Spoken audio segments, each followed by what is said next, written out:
Disculpen ahí los inconvenientes. Por favor, los voy a molestar que tengan su código de comercio a la mano y que vayan teniendo también su programa.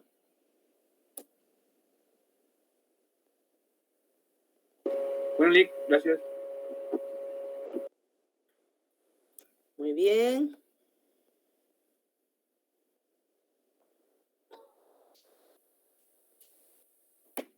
Ya estamos. Por favor, cuando vaya a participar cada uno de ustedes, activa su cámara, por favor. Y ahí se recuerdan.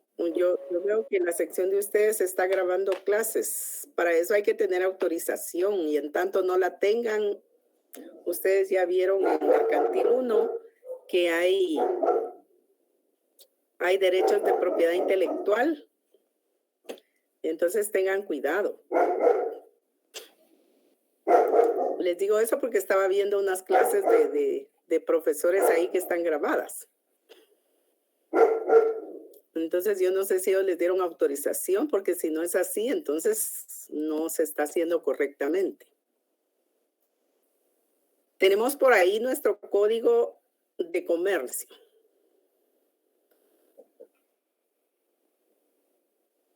Estábamos viendo características de los títulos de crédito, ¿sí?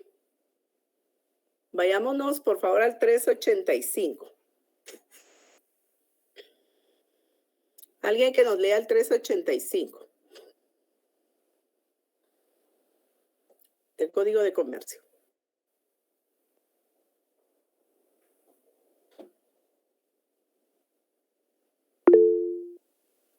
Sí, José Manuel. Buenas noches, licenciada. Buenas tardes, Buenas tardes. ¿Me gusta? Yo lo leo. Sí, por favor. Ok, artículo 385, títulos de crédito. Son títulos de crédito los documentos que incorporan un derecho literal y autónomo, cuyo ejercicio o transferencia es imposible independientemente del título. Los títulos de crédito tienen la calidad de bienes muebles. Muy bien, recapitulando. Gracias, José Manuel. Recapitulando. ¿Qué dijimos que son los títulos de crédito?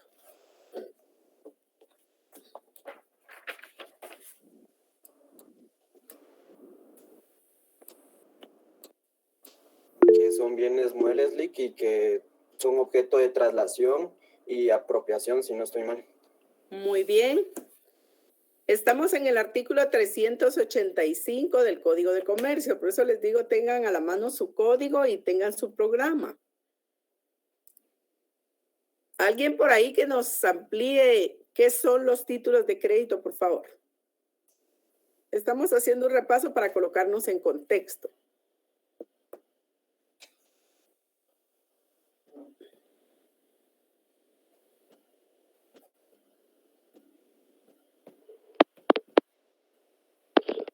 Sí, Carlos. Son documentos que incorporan un derecho literal. Muy bien. Un derecho literal y autónomo, Daniela, muy bien. ¿Qué nos dice Josué?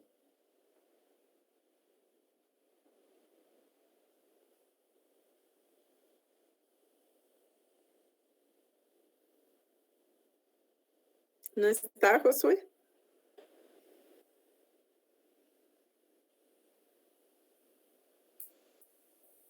Raúl Fernando. ¿Qué dijimos que son los títulos de crédito? Buenas noches, licenciado. Mucho gusto en saludarlo. Buenas tardes. Los títulos de crédito son documentos a los cuales nosotros podemos incorporarles cierto derecho. Y este derecho, pues, es literal. Muy bien. Encontramos ahí en el 385 que los títulos de crédito son documentos, pero decíamos no son cualquier documento, sino son documentos que incorporan derechos. Y ese derecho que incorpora el documento es literal, como bien lo decía Raúl, es autónomo, está incorporado, ya decíamos ahí, está incorporado. al tenerlo, valga la redundancia, el tenedor, el portador de ese título de crédito, aparece la legitimación, está legitimado activamente para ejercitar ese derecho incorporado en el título o para hacer la transferencia de esos derechos que están incorporados en los títulos. Encontramos entonces que, decíamos, hay que cumplir a su vez con formalidades, requerimientos, requisitos. Todo ese contenido es el que le da lugar a la característica del formulismo. Formulismo, forma. ¿Para qué dijimos que los títulos de crédito se crean?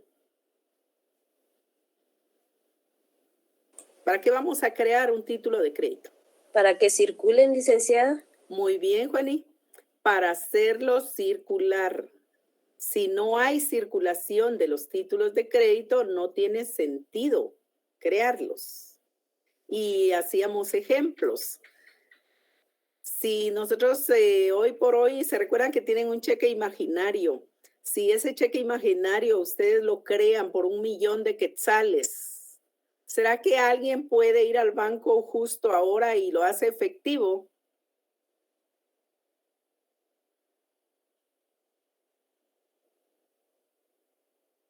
Me temo que no. ¿Por qué razón, Patti? ¿Por qué razón no?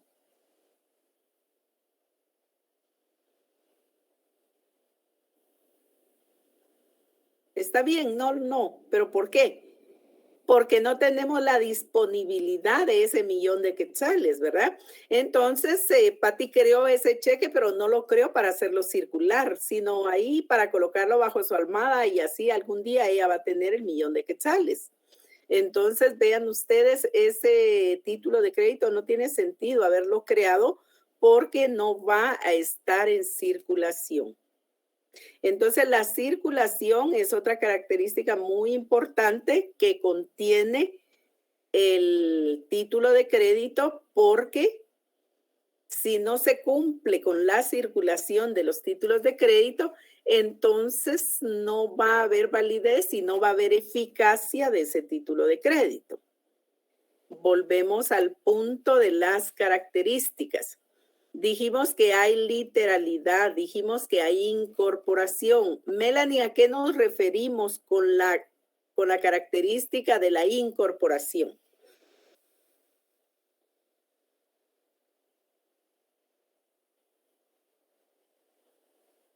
No está Melanie.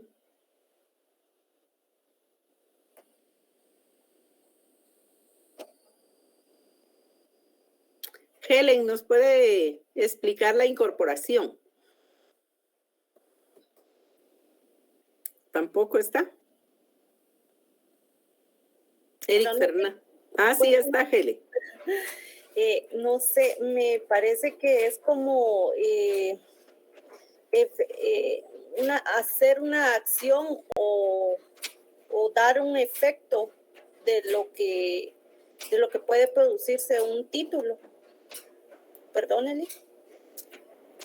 Celeste, por ahí nos decía usted algo de la incorporación.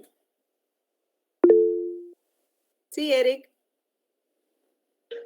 De acuerdo a la clase anterior, mencionaba, licenciada, que nos podemos basar al artículo 390, donde se mencionan los efectos de la transmisión, donde se mencionaba que un título de crédito comprende el derecho principal que en él se consigna y las garantías y los derechos accesorios de este. Muy bien, entonces significa que la incorporación, ¿qué dijimos? ¿Qué es?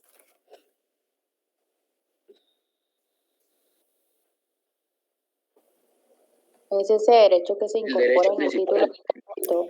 Esos derechos que se incorporan, esos derechos, como estamos preguntando qué es la incorporación, son esos derechos que están contenidos en el título de crédito. Yo les decía, se los voy a decir de una manera poco técnica, Cecilia se recuerda muy bien.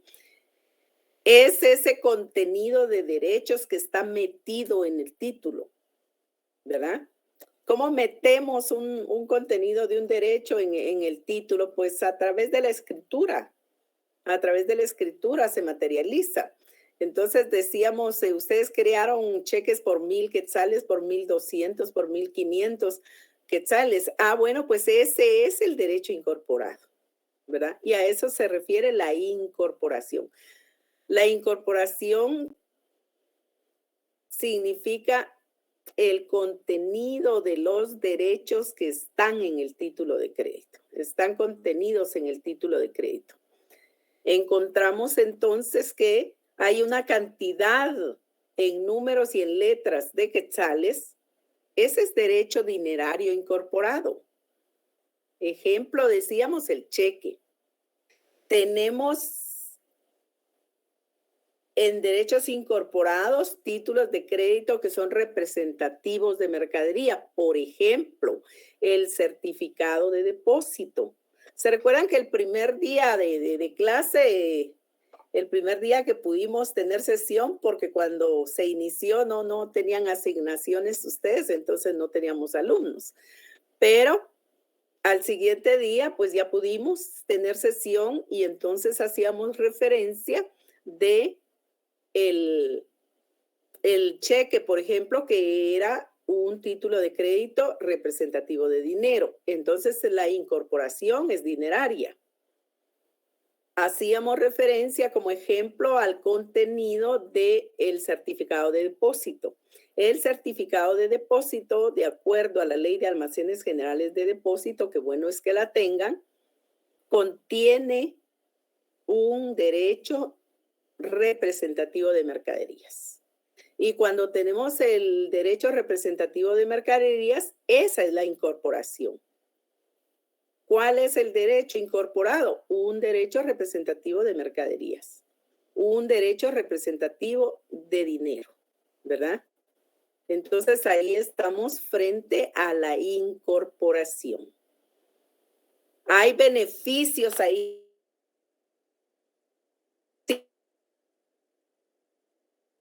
A mí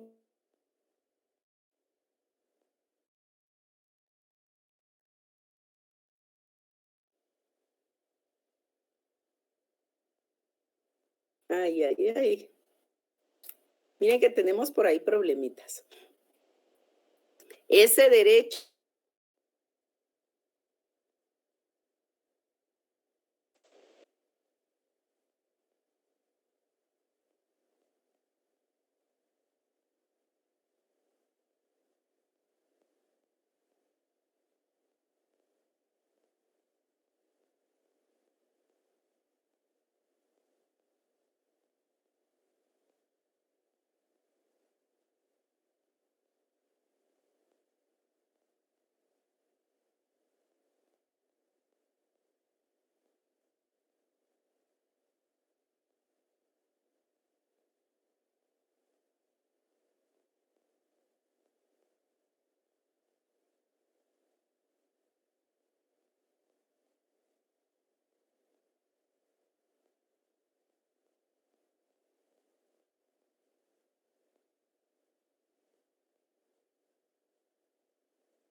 Helen.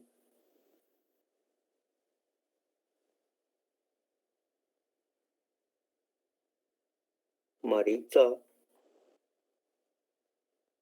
Oli.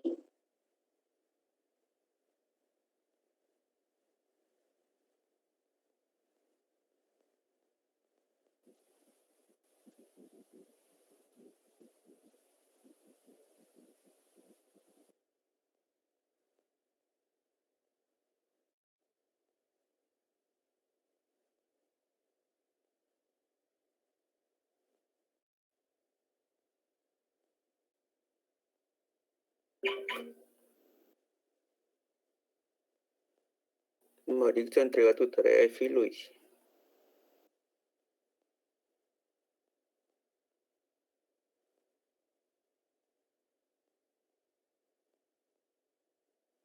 Algo así, Raquel. Hablábamos entonces de lo que es derecho que está incorporado. Disculpen, pero ahí que no hay modo que tengamos buena conectividad. Entonces, resulta ser que el título de crédito creado a la orden de persona determinada, pues se incorpora un derecho para esa persona determinada, porque ella va a ser la tenedora de ese título de crédito, va a ser la portadora de ese título de crédito. Entonces puede ejercitar el derecho incorporado o puede hacer transferencia de ese derecho incorporado. Ahí estamos frente a la incorporación. ¿Qué podemos decir? Y le preguntaba por ahí a Melanie que no estaba y yo creo que por eso se marchó, diría Raquel. Entonces, tenemos la literalidad. ¿A qué hace referencia la literalidad como característica de los títulos de crédito? A ver, ¿quién nos... No me recuerdo lo de enseñar y entregar el título de crédito. ¿Será eso, Juan Carlos? Licenciada, la autonomía del título de crédito. La autonomía es otra característica, Lilian. Licenciada, el artículo 389, donde se menciona que es la obligación de exhibirlo y entregarlo en el momento de ser pagado. Exactamente, pero ¿qué tenemos ahí de literalidad? A eso nos referimos. Al contenido. Eso es título. Perdón, sí, que el título le entrega al tenedor los derechos específicos que ese título de crédito está dándole al, pues al que lo tiene. ¿Alguien Licenciada, es todo lo que está escrito en el título de crédito, es decir, las características. Es todo el texto, Paola, muy bien. Muy bien, eso lo decíamos. Yo sé que usted estuvo muy atenta en la clase anterior. Licenciada, como usted dijo en la clase anterior, que la literalidad era el contenido textual de todo título de crédito y que ese contenido textual debe estar de acuerdo a la ley.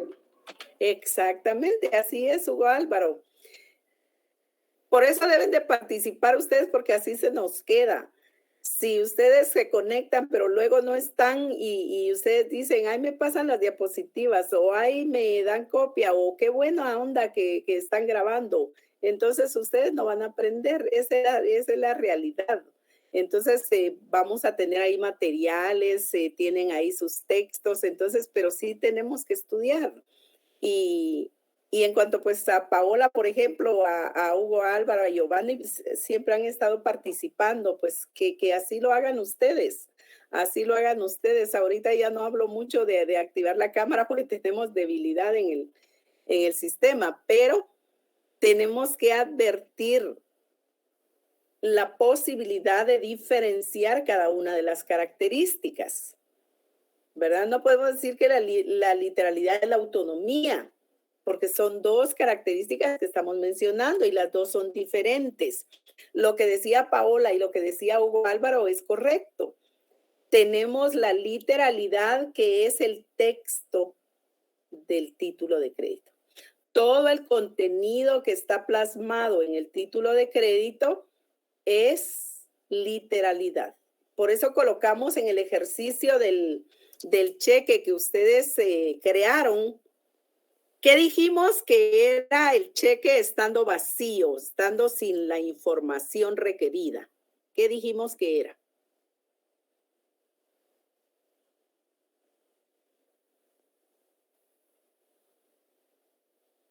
Un formulario. Muy bien, William. Muy bien, Ronnie. Un formulario de cheque, pero no es cheque. El cheque nace a la vida jurídica cuando usted llena esa información del formulario. En tanto no plasme la información escrita ahí en el formulario, no hay cheque, ¿verdad?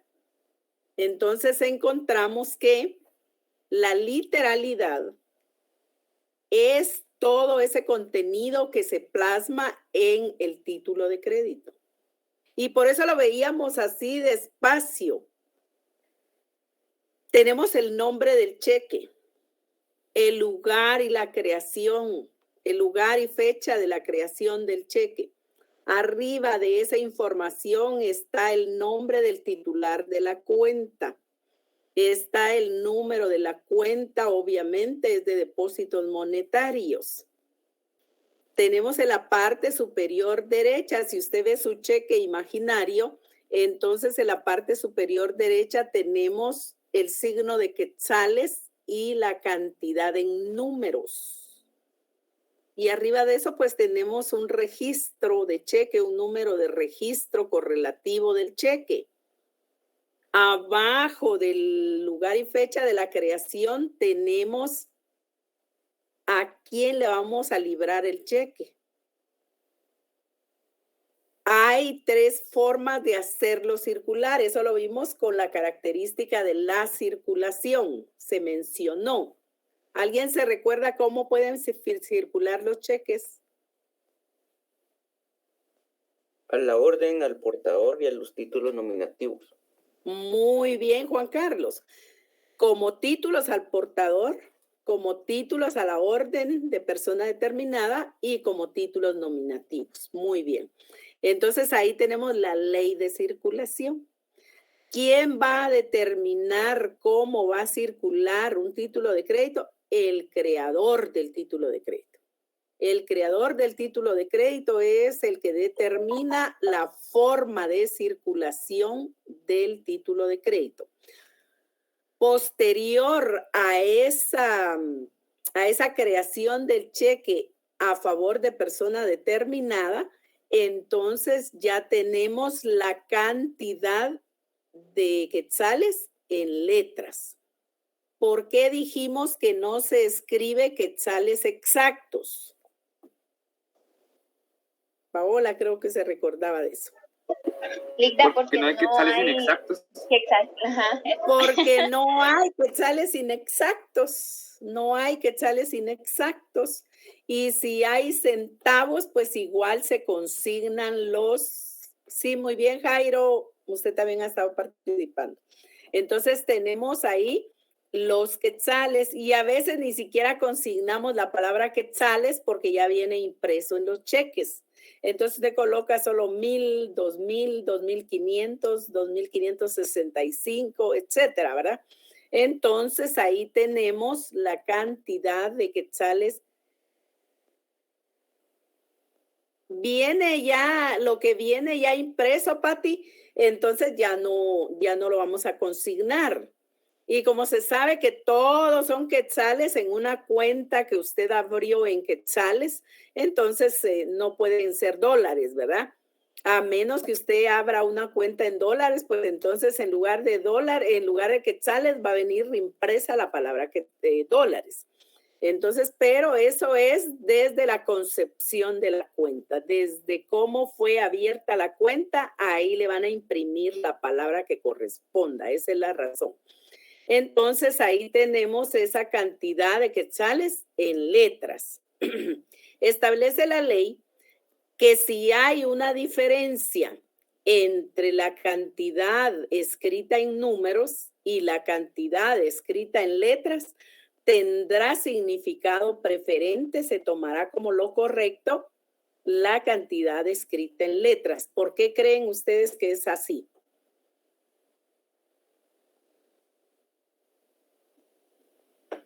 Ya, porque los números puede hacer de que haya una falsificación, un cambio de número ahí. También las letras está exacta la cantidad, ¿verdad?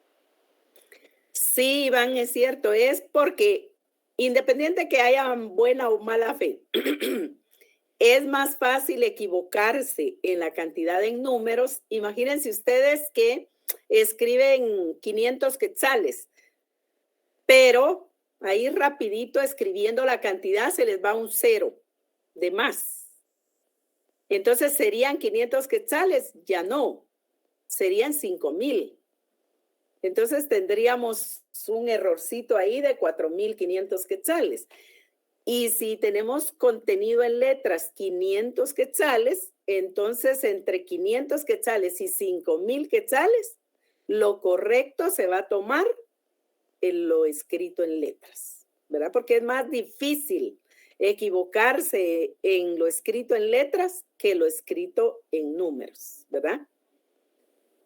Mucho cheque, por ejemplo, muchas cantidades se utilizan seguidas de ceros.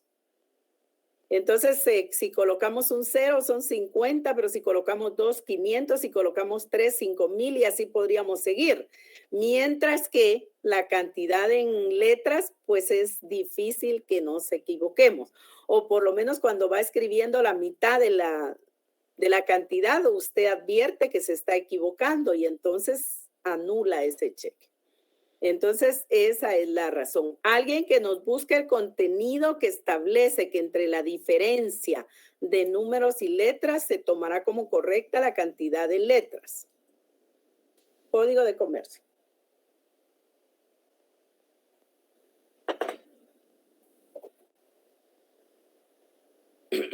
Buenas tardes, licenciada. ¿No es el artículo 388? Muy bien, léalo, por favorcito. Daniel. Daniel. Artículo 388. Diferencias en lo escrito. El título de crédito que tuviere su importe escrito en letras y cifras valdrá, en caso de diferencia, por la suma escrita en letras. Si la cantidad estuviera expresada varias veces en letras o en cifras, el documento valdrá, en caso de diferencia, por la suma menor. Muy bien. Entonces ahí tenemos la primera parte para explicar ese contenido. La primera parte encontramos que si hay ahí un importe diferente, pues obviamente vamos a irnos a las letras. Pero si tuviéramos ahí ese contenido alterado, pues entonces vamos a encontrar que lo beneficioso es la cantidad menor, ¿verdad? Entonces, fundamentado en la norma, ¿verdad? Fundamentado en el 388. Ahí estamos frente a eso.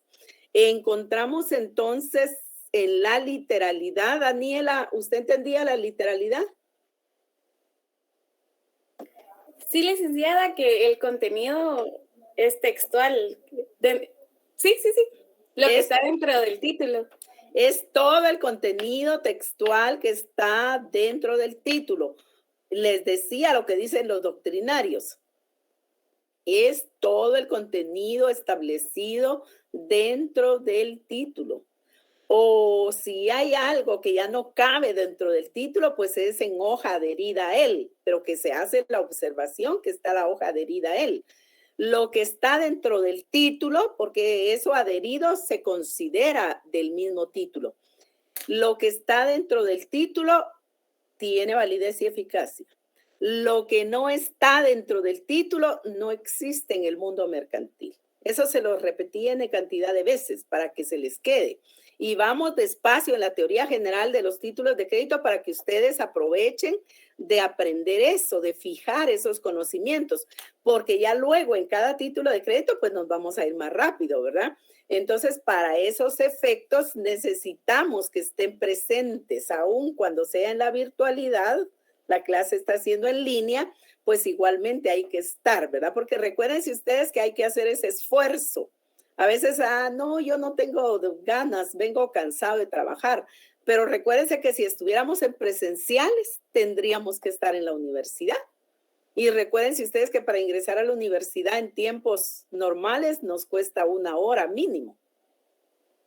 Entonces, todo eso hay que considerarlo.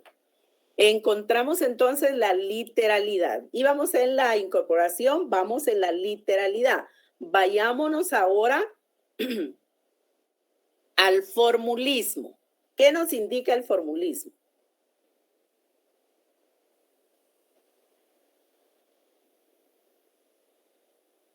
Indica aquellos requisitos. Todas las formalidades, Daniel, todos los requisitos, Andrea, todos los requerimientos, Amaidani, que la ley nos exige. Entonces, vean por qué les digo esto. Vayámonos, sí, Maylin, vayámonos A ver, ¿cuántos requisitos? Muy bien, Mónica. ¿Cuántos requisitos dijimos que debemos cumplir en el cheque para que sea válido y eficaz? Muy bien, Elisa, 7, Hugo Álvaro.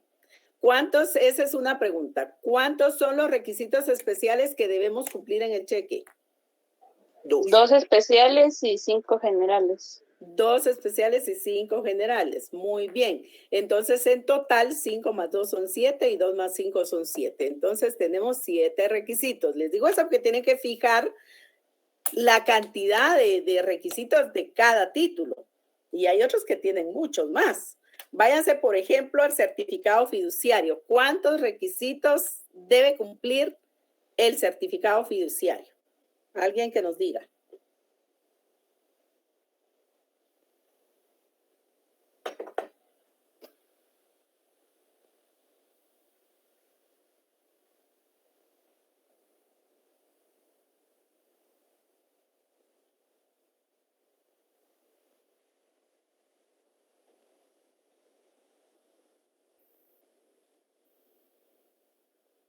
Eric Fernando, ¿nos puede decir ahí cuántos requisitos tiene el certificado fiduciario? ¿O no está?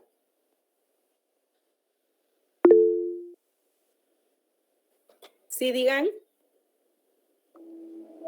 Licenciada, en el artículo 613, ¿son 7? Son 7. Si yo le pregunto entonces, Paola, ¿cuántos requisitos debe cumplir usted para que su certificado fiduciario sea válido y eficaz? 7 requisitos. No. ¿Zulema? 14. No, tampoco es bingo. 12, licenciada. 12, porque tenemos 5 en el artículo 386 y tenemos 7 en el artículo 613. ¿Ya, Paola? Sí, licenciada. Recuérdense que los del 386 los van a contener todos los títulos de crédito. Todos.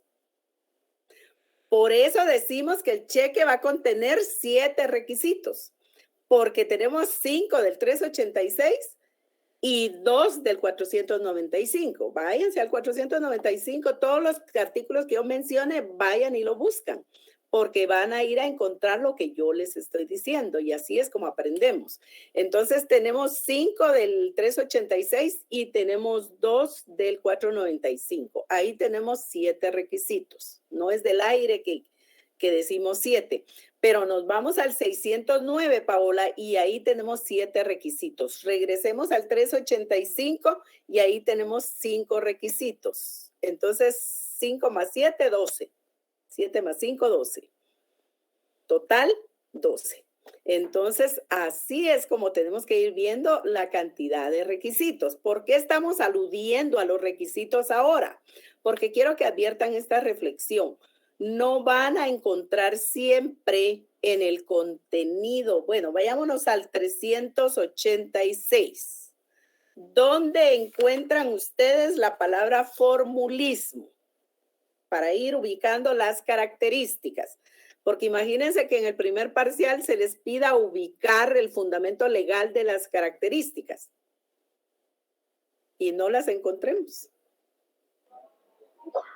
El artículo del formulismo, si no estoy mal, es el 386 más el 495.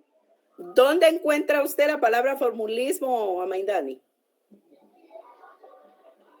Ahí en el 386 y en el 495.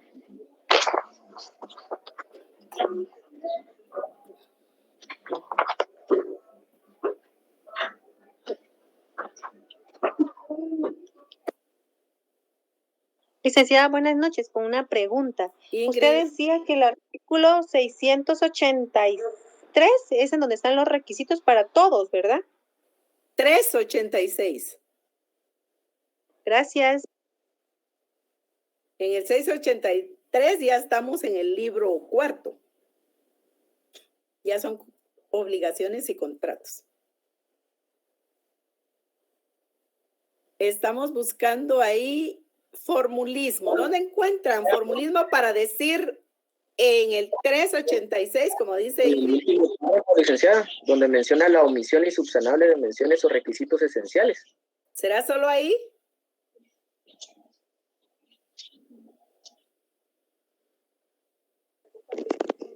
Donde dice requisitos, licenciada. Muy bien, donde se lee requisitos, Carlos. El epígrafe, requisitos.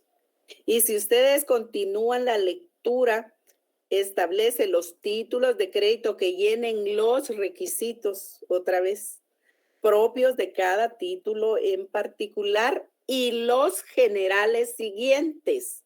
Entonces nos envía a los títulos de crédito que tenemos que observar que llenen los requisitos generales. ¿Dónde vamos a ir a llenar esos requisitos generales? ¿Dónde los vamos a encontrar? En el artículo 386. Y que cada uno de los títulos llene los requisitos que debe llenar en particular. Entonces tenemos requisitos especiales y requisitos generales. Ahora sí, Paola. Sí, licenciada, gracias. Porque ya ve que de aquí nos lleva a los generales y a los especiales, ¿verdad? Entonces, vean, tenemos los generales. ¿Dónde? En el artículo 386. ¿Dónde tenemos los requisitos especiales? En cada uno de los títulos de crédito. Ya vimos en el certificado fiduciario que lo tenemos en el 613. Y el certificado empieza en el 609. Entonces, nos vamos a ver ahí y hay requisitos.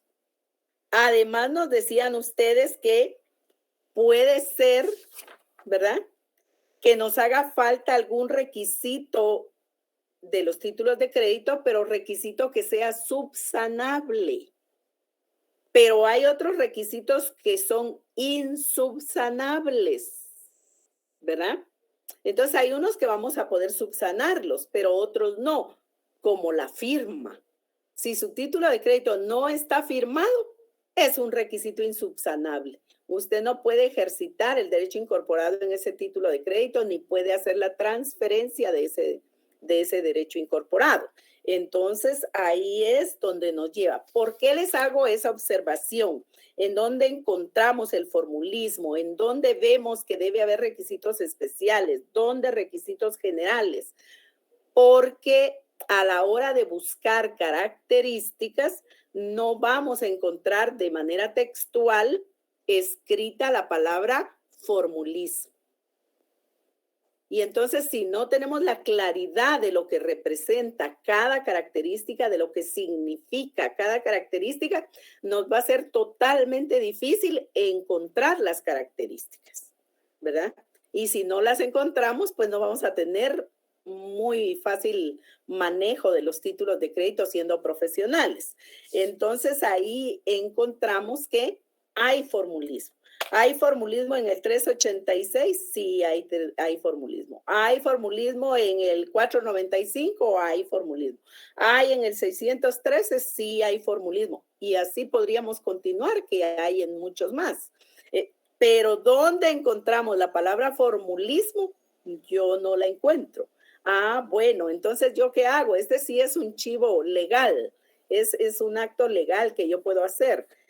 Que escribo formulismo a la par del 386, porque todo ese contenido del 386 es formulismo. Escribo formulismo en el 495, en el 613 y así sucesivamente, ¿verdad? En el 441 también, y podríamos seguir. Entonces, ahí tenemos la característica del formulismo. Vayámonos ahora a la legitimación. Voy a dejar de último la autonomía y la abstracción. Luego les digo por qué. Vayámonos entonces, les decía, ¿a cuál característica?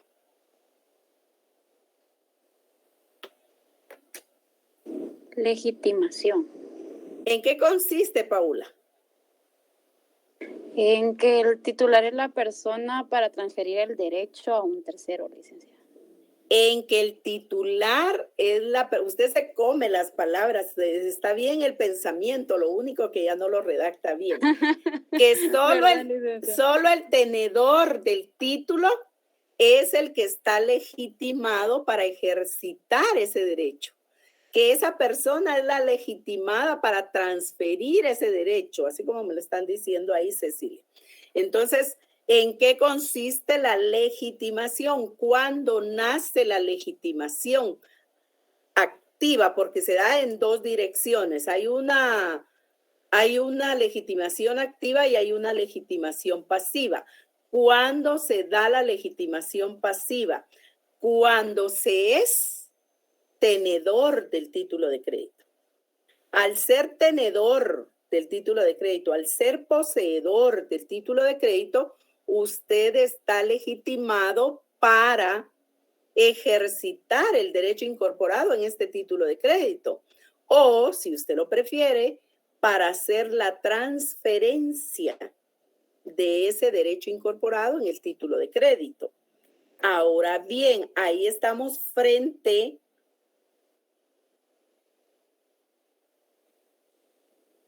no he dicho 600 para nada.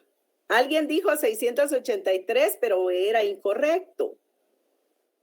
Encontramos entonces que se da en dos direcciones la legitimación. Si ustedes pueden tomar alguna nota de algo que les parezca importante, pues anótenlo porque así ya no se les olvida. Sí, María Fernanda. Entonces tenemos la dirección de la legitimación activa y la otra dirección de la legitimación pasiva. Todo derecho lleva aparejada una obligación, ¿verdad? Entonces encontramos que el titular o el tenedor del título de crédito está legitimado activamente para ejercitar el derecho o por hacer la transferencia del derecho. Lo que estoy diciendo, Pati. Entonces ahí estamos frente a la legitimación activa.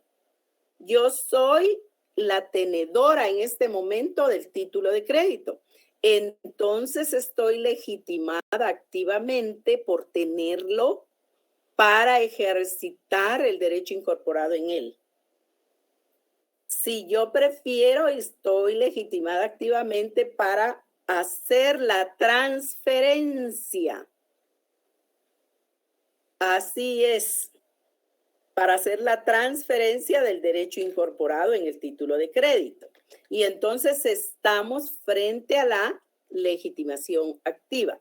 Nos vamos en la otra dirección y está cuando yo voy a ejercitar mi derecho, entonces aparece la legitimación. Sí, André, aparece la legitimación pasiva. ¿Quién tiene la legitimación pasiva? El obligado. En él nace la legitimación pasiva. ¿Por qué? Porque es el obligado a cumplir con la obligación contenida en el título de crédito, incorporada en el título de crédito. Entonces, la legitimación activa nace cuando usted es el tenedor del título de crédito para ejercitarlo o para transferir el derecho incorporado.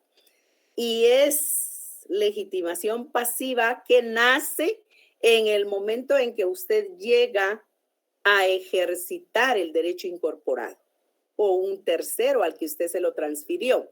Entonces aparece el obligado y esa es la legitimación pasiva. En este caso, el banco. Sí, José Manuel.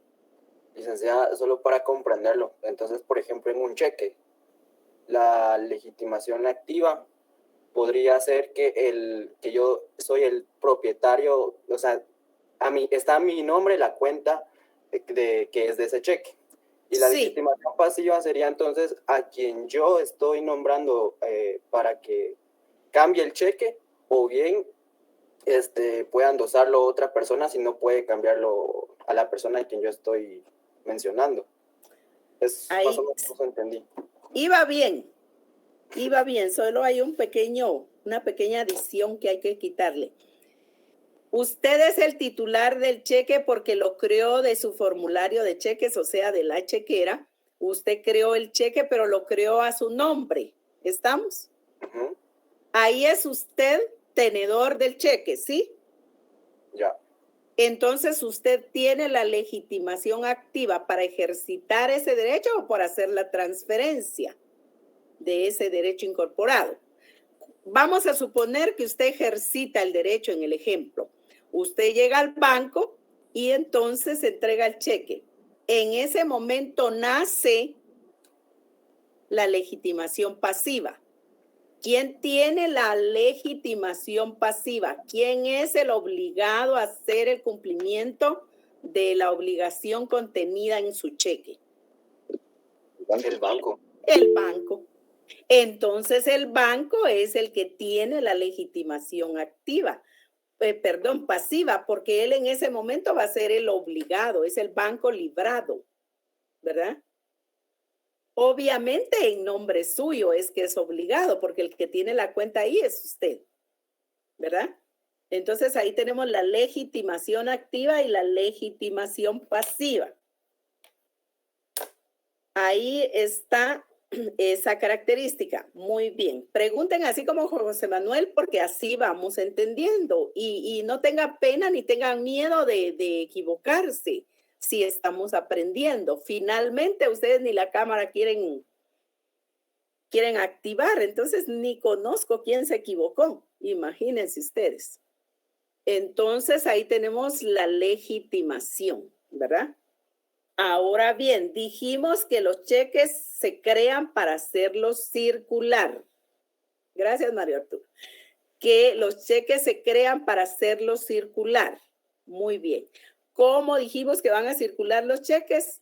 A la orden, al portador o en forma nominativa, nos dijo por ahí Juan Carlos. Entonces, ahí tenemos la clasificación legal de los títulos de crédito. La ley establece que la clasificación legal para que se cumpla la ley de circulación de títulos de crédito es al portador, a la orden y nominativos. Vean que estamos hablando de dos temas. Entonces ya tenemos que usted puede crear, José Manuel, ese cheque que usted quiere crear a nombre de José Manuel Dionisio. Ay, no, muy largo y usted no tiene tiempo. Entonces, ¿qué va a hacer? Lo va a crear al portador. Y solo por tener el cheque, usted ya va a ser legitimado activamente, aunque ahí en el cheque se lea al portador. ¿Quién es el portador? Usted, porque usted lo tiene, ¿verdad? Entonces, como es un cheque de una cuenta suya, ese pudo haber sido creado a la orden de José Manuel Dionisio o pudo haber sido creado al portador, como usted prefiera. Entonces, en las dos formas de circulación se va a ejercitar el derecho incorporado y en los dos va a haber legitimación, ¿verdad? En ese caso activa. Y luego se está haciendo circular cuando se endosa. Denle vuelta a su cheque imaginario. ¿Qué palabra se lee en el reverso del cheque? Endoso. Solo endoso. Uh-huh.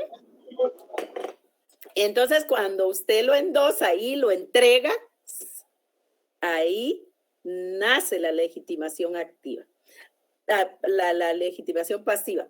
Pero ahora estamos viendo la circulación. Usted ya lo endosó, ya lo está haciendo circular.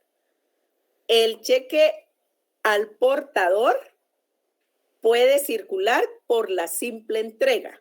Esa es la simple tradición que establece la doctrina. Y el cheque a la orden debe ser endosado. Los dos son endosados en el momento final del ejercicio del derecho, ¿verdad? Si es un cheque al portador, pues finalmente José Manuel debe endosarlo.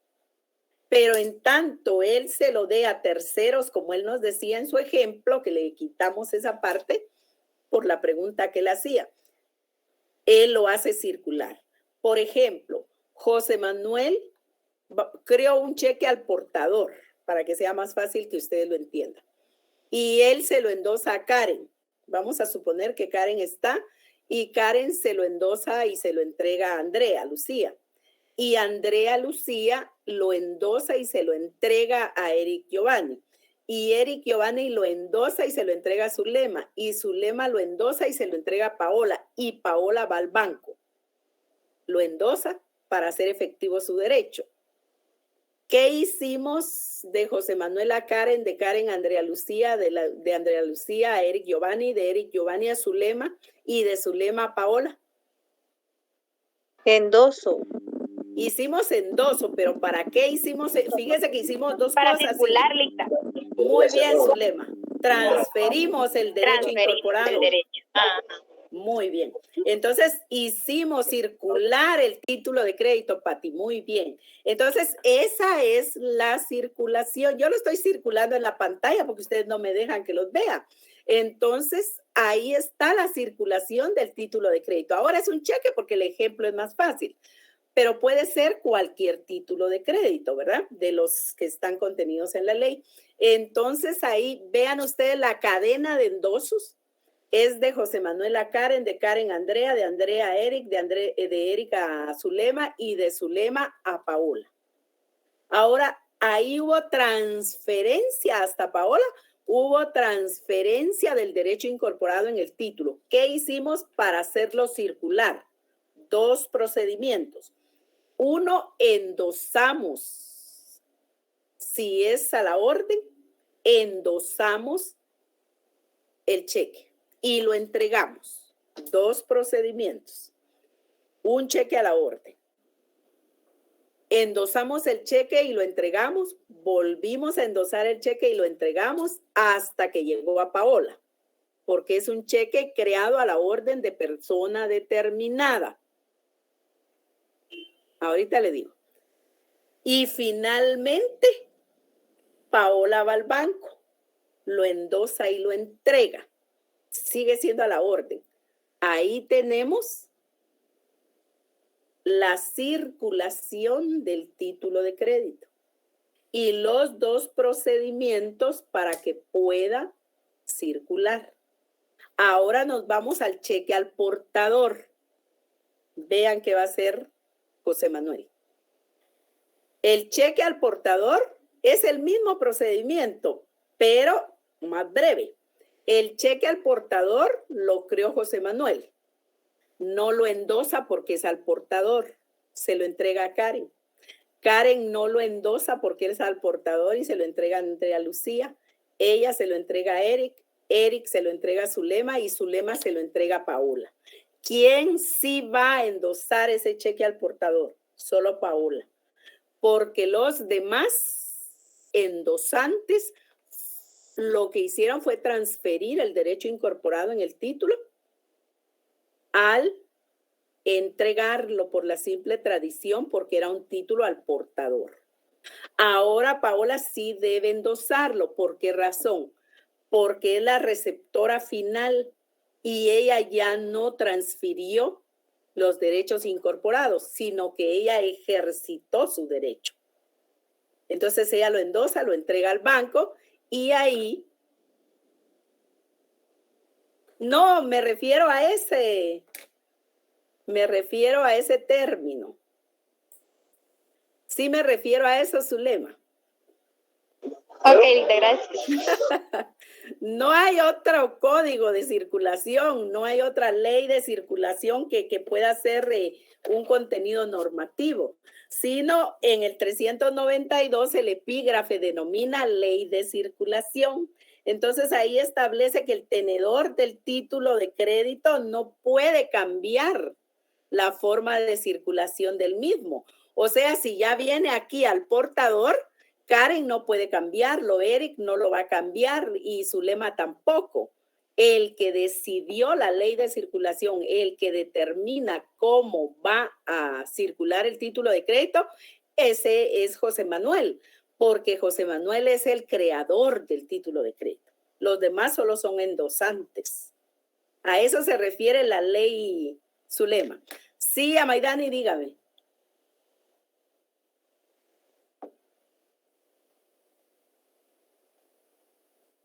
Ay, sí tiene razón. Sí. Entonces nos vamos a quedar aquí. Por favor, estudien, por solo les digo esto, no tengan pena. Estudien su abstracción y su autonomía. Para la próxima clase, por favor. Abstracción y autonomía. Que pasen feliz noche. Feliz noche, Ligda. Éxitos en internacional. Gracias. Gracias, Lick. Para la próxima, Graciela.